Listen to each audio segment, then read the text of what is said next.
est-ce qu'on a obligé? Il se sent, c'est une interpellation. Donc vous voulez dire que pour donner une, plutôt, j'allais dire aux frères, mais pour donner une, comment dire, la dîme, ce n'est pas une obligation, selon vous? La dîme, c'est comment maintenant? Vous m'emmenez d'abord dans... La dîme, c'est comment? Nous voulons insister au niveau des offrandes, parce qu'il y a des polémiques à ce sujet. C'est lorsqu'on connaît ce que Dieu a fait. Et devant moi, j'ai un apôtre. Oui. Je veux que l'apôtre donne des solutions par rapport à ça. Quelle est la différence entre la dîme et l'offrande? Qu'est-ce qu'on doit donner, qu'est-ce qu'on ne doit pas donner? Il y a d'abord 3 aspects. Mm. Il y a d'abord l'offrande. C'est clair, on doit, c'est clair, on doit donner. Tu entres, il y a quelque chose... Tout le monde. Ça devient dans nos églises, ça devient maintenant comme l'habitude. Ne venez pas devant Dieu, me réduire. Moi, je ne peux pas partir là-bas sans rien dans ma poche. Et aussi, aujourd'hui, les gens les donnent parce que l'autre a donné. Quand moi, je reste ici, on va boire. Non, moi aussi, je vais.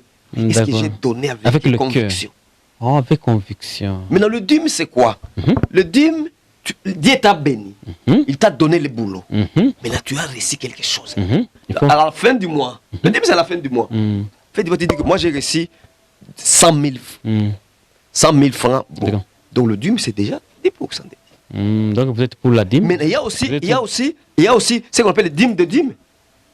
Ah bon? C'est ce qu'Abraham aurait donné. Il y a des gens qui nous suivent là-bas. Oui, je dis ceci. Il y a aussi dîme de dîme. Il faut expliquer. Que Abraham avait donné à Melchisedec. Ah bon? Voilà. Donc vous voulez dire qu'un homme de Dieu doit aussi nécessairement aussi donner des dîmes? Oui. Chez qui? Nous, on a les pères spirituels. On a les pères spirituels. Les pères spirituels. Si. Qui est père spirituel? C'est celui qui t'a baptisé. C'est celui qui t'a prêché l'évangile pour que tu te convertisses.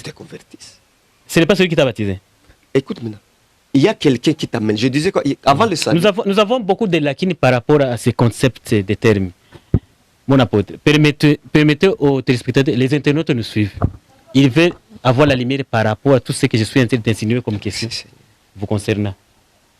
Je vous avais dit, pour un appel, il faut d'abord avoir le désir qui monte en nous. Le désir de servir.